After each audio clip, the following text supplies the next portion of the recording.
Hello everyone. आज topic modern history expansion of British empire part 3। मु part 1 एवं part 2 already discussion कर सारी। मु आशा करुच्ची जदि आप पार्ट 1 पार्ट 2 देखी ना प्रथम पार्ट 1 पार्ट 2 देखि नियंतु। आज प्रथम question, which of the following treaty brought an end to the independence existence of Peshwa Bajirao two. तो इंग्लिश माने जिते बड़े भारत को आसी से ट्रेडिंग पर्पज रे भारत को आसते, किंतु धीरे धीरे से गले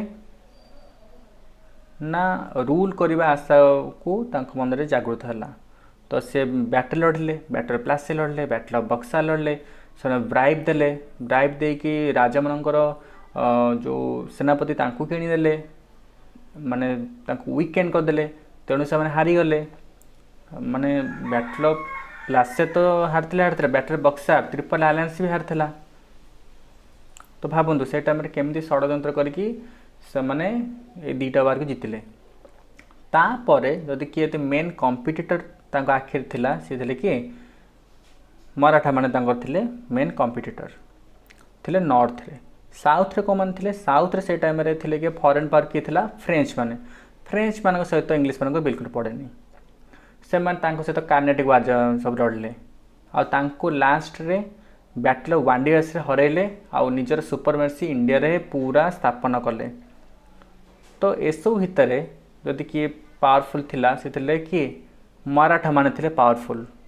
तो से चाहते जे एमानक भी अंडर को आनिबे, से बहुत बार लड़ले। First battle of Anglo Maratha war, second Anglo Maratha war, एमती बहुत बार लड़ाला। तो एथिरे जो आमर आंसर होची ट्रीटी ऑफ बसेन। एथरे कौन थी ना, यहाँ सेकेंड आंग्लो मराठा वार पर दृश्य।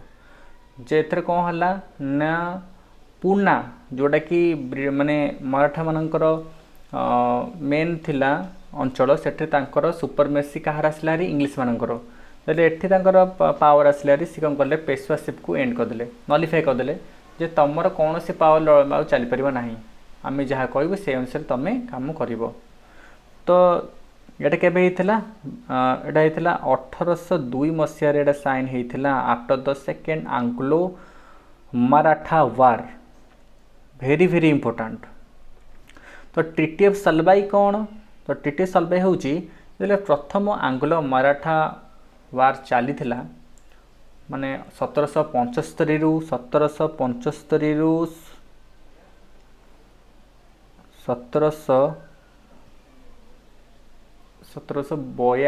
बोधे, हाँ 1782 से time treaty of Salbai sign कराई।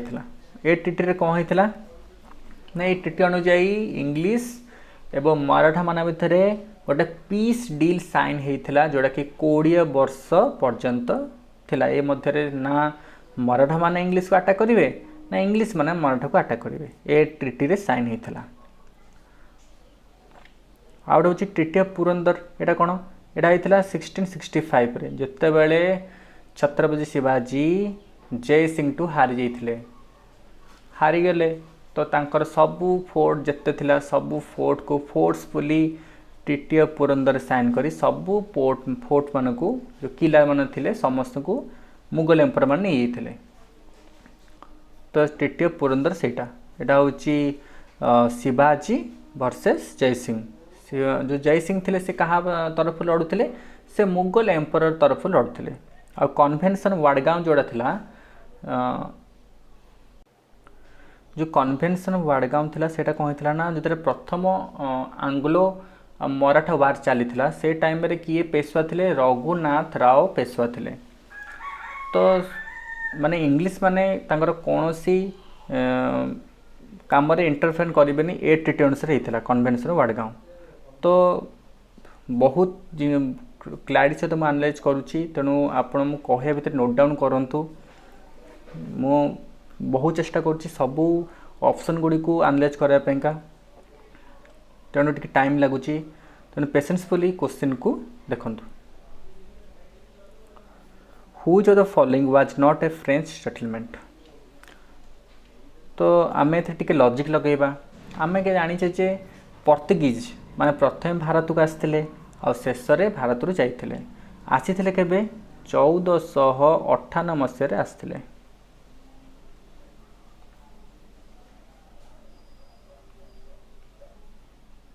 जाइए केबे 1961 मसीह आम क्या लिबराइज करते माने क्या इंडिपेंडेंट करते से टाइम गोवा टू पर्तुगीज मान आम 1961 मसीह हासिल करते बाय मिलिटरी एक्शन।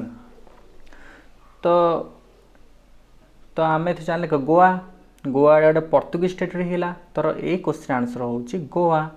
पंडुचेरी माहे चंदनगर सब हूँ फ्रेंच टेरिटोरी। बहुत सिंपल क्वेश्चन थिला।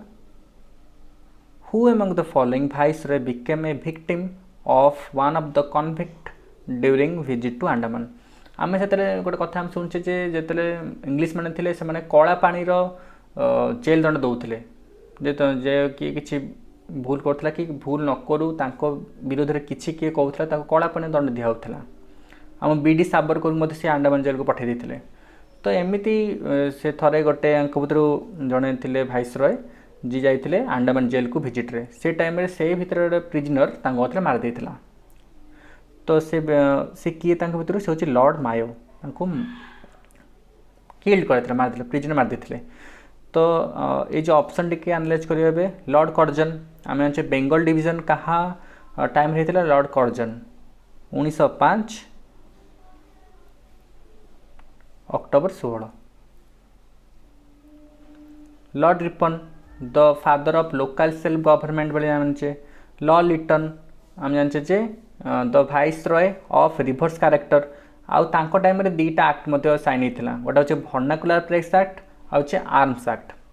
वर्नाकुलर प्रेस एक्ट अनुसार मैं जो आम जो वर्नाकुलर माने जो आंचलिक भाषा जो प्रेस मान थिला से रेस्ट्रिक्शन लगाई जे तुम कौन सी कथा जहाँ भी तुम पब्लिश कर आग भाइसरॉय देखिए तापर जाकि पब्लिश हम। आर्म एक्ट कौन थिला यहाँ जो दीटा होता है हूँ 1878 मसीह होता ये दीटा एक्ट जो। तो ये दीटा जो आर्म एक्ट थिला सेटा कौन थिला ना आर्म एक्ट अनुजाई माने जो माने तुम यदि कौन निजर प्रोटेक्शन का बंदूक रखिबो कि कौन से आर्म रखिबो तापे लाइसेंस रखा पड़ो। किंतु यूरोपियन मानक कि इंग्लिश लोक मानक किसी भी परमिशन दरकार नाला कौन से लाइसेंस पाइंका से माने अप्लाई करेंगे किंतु जो मैंने इंडियन तांको पे ही लागू होता। तेणु ये जिनस टिके मन रखिए जिनस को। Question number 4 the British government intervened in affair of company and passed an act in 1773 known as. जिते ब्रिटिश गवर्नमेंट माने तांकर प्रथम आमर जो अच्छी आम प्रथम गवर्नर जनरल ऑफ बेंगल किए थे वारेन हेस्टिंग। सी आसिले प्रथम कौन कले डुआल गवर्नमेंट को प्रथम एंड करते। डुआल गवर्नमेंट कौन आम प्रथम पढ़ीचे निजामत दीवानी आम पढ़ीचे दीवानी हूँ रेवेन्यू सिस्टम निजाम माने डिफेन्स आर्म पुलिस एसबू सिस्टम। तो ये सब सिस्टम को से एंड करते आसिकी कौ एक्ट को पास करते रेगुलेटिंग एक्ट को पास करते। तो यहाँ मन रखा निहाती इंपोर्टेंट जो यहाँ हूँ आंसर रेगुलेटिंग एक्ट को पास करते। आउ जो ऑप्शन अच्छी आम आगू को भले एनालाइज करवा कारण एवं एनालाइज कले बहुत लंबा वीडियो हो। तेणु यार आंसर टी नोट डाउन कर दिंतु। यार आंसर हूँ रेगुलेटिंग एक्ट ऑफ 1773 यहाँ करते क्या टाइम वारेन हेस्टिंग टाइम होता जी आम प्रथम गवर्नर जनरल ऑफ बेंगल थे। आम प्रथम गवर्नर ऑफ बेंगल के थे रॉबर्ट क्लाइव। तो आम पूर्व स्लाइड पढ़ीचे आम नेक्स्ट स्लाइड को जी एथर। When did the British government start ruling India directly. आम प्रथम कौन होता ना इनडायरेक्टली रूल होता कंपनी माध्यम जो कंपनी था ईस्ट इंडिया कंपनी ता माध्यम रूल चलता। किंतु जिते बड़े माने जिते इंग्लिश रो माने किंग को जनागला जे जो कंपनी इंडिया आसिकी कौन सब माने कारनामा करुँच कौन सी माने निज पावर मिसयूज कर ट्रेडिंग पठाई से आसिक कौन कर माने से माने भी पावर मिसयूज कर ना कारण कौन सी वार लड़ाई कले कौन राजा मानकर परमिशन दरकार से किसी परमिशन आन ना कि माने जानी भी ना वार हो बैटल प्लासे बैटल बक्सार एटी आसी कॉन्डोलाइजेशन कर सारे ये किसी जना ना जिते आफ्टर सिपाही म्यूटिनी जिते खबरटा बहुत बड़ न्यूज है तापरे माने जो इंग्लैंड रे ये खबरटे पहुँचते तापरे से माने अलर्ट होते एवं तापरे डायरेक्ट शासन स्थापन करते। तो यार आंसर होची after the sepoy mutiny of 1857 परठू ब्रिटिश प्रथम रेल आरंभ होता आ से दिन ठू governor general of India change होगी viceroy of India rule करते इंडिया रे। तो आम ऑप्शन देखा प्रथम बैटल प्लासे यहाँ होता क्या मध्य बैटल प्लासे होता क्या मध्य सिराजउद्दौला एवं English Robert Clive. Battle Panipat क्या बाबर और इब्राहिम लोदी 1526 जो बाबर जीतते। आ तो आम जानते तो after the war of Mysore तो नुह बिल्कुल भी नुह जो टीपू सुल्तान बापा हैदर अली चार्टा आंग्लो मराठा वार हो ठीक अच्छे ये होता ऑप्शन और आंसर होची सिपाही म्यूटिनी ऑफ 1857 पर माने ब्रिटिश गवर्नमेंट डायरेक्ट रूल करते इंडिया उपर। नेक्स्ट क्वेश्चन जी आम the founder of autonomous kingdom of Awadh was. तो यहाँ बेसी इंपोर्टेंट नुह केवल फाउंडर ना जान आम एटा हूँ ऑप्शन बी सदै खान बुरहान उल मुल्क एटा हूँ आंसर। आम गोटे कथा जानचे जो टाइम सिपाही म्यूटिनी होता अवधरू कि लड़ते बेगम हजरत महल लड़ते अवधरू से कहार राणी थे से वाजिद शाह को राणी थे। आउ गोटे भी क्वेश्चन अच्छी जे प्रथम प्रोविंस जोटा कि मिस गवर्नान्स तांकू शासन कढ़ाई सी भी हूँ किंगडम ऑफ अवध को राजा को कढ़ाई जे से मैंने कुशासन करते। तो ये 3टा पॉइंट मन रखिए टिके करके। What was the region of ground of British Empire to annex Sambalpur in 1850? तो आमे प्रथमे जानचे जे से टाइम रे को लॉर्ड डेला हाउसी शासन करते 1950 बेलू को भाइस थे आमर गवर्नर जनरल थे। से टाइम रे कौन थिला ना सी गोटे आईन पालित करते डॉक्टर ऑफ लैप्स माने जदि राजार कौन सी भी संतान नहांती ताहले तांकर नेक्स्ट जो सक्सेसर हम से कहा को माने आडप्ट करके तांकर गदी रे बसई पारिबे नाही। तो आम 1950 मसीह संबलपुर को आनेक्स करागला by doctrine of lapse अनुजाई माने संबलपुर राजा कौन सी पुत्र नथिले तेणु तांको से अनुसार तांको आनेक्स कराइथिला। ताले जो आम प्रथम देखिए ऑप्शन गुड़िक it involved in conspiracy against British rule ना एटा हेनी किसी कॉन्स्पिरेसी होता। सब्सिडियरी अलायंस ना सब्सिडियरी अलायंस को प्रथम साइन करथिबा की साइन करथिला निजाम हैदराबाद साइन करथिले सब्सिडियरी अलायंस। तो ऑप्शन सी भी नुह।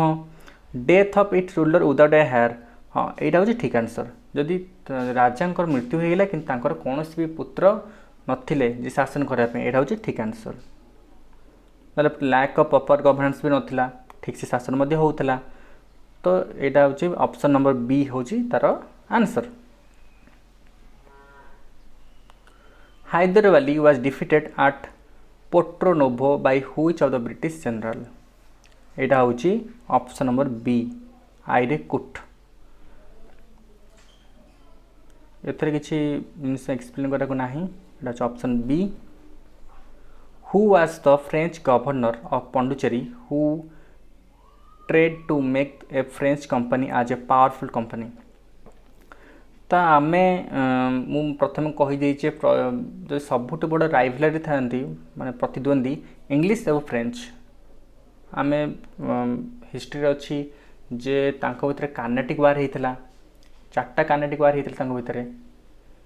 तो से टाइम रे सबुठ इम्पोर्टाट गवर्नर जनरल किए थे डुप्लेक्स जदि आम डुप्लेक्स को धरिबा गोटे जिनस अच्छी the father of subsidiary alliance किए ताले एटा होची डुप्लेक्स है सी तो प्रथम इंग्लीश माने तांकू फॉलो करके पछे ताकू लागू कले 1798 मसीह किंतु जे पचार फादर ऑफ सब्सिडियरी आलियंस किए ना ताकू फ्रांसिस डुप्लेक्स होची तांको फादर।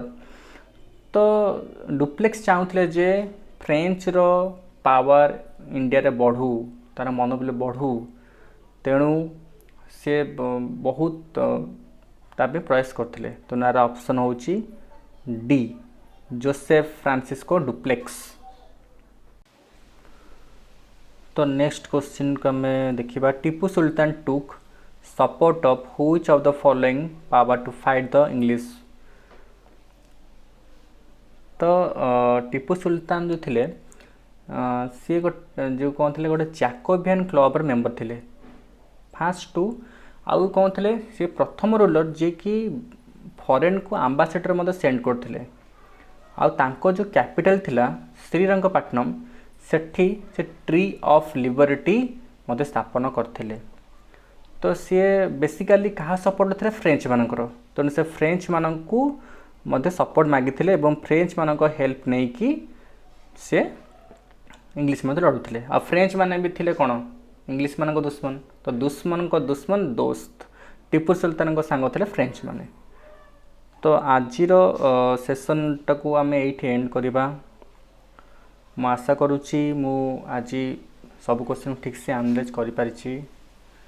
आजिर ये सेसन को देखि मु समस्त को धन्यवाद जनाऊँ।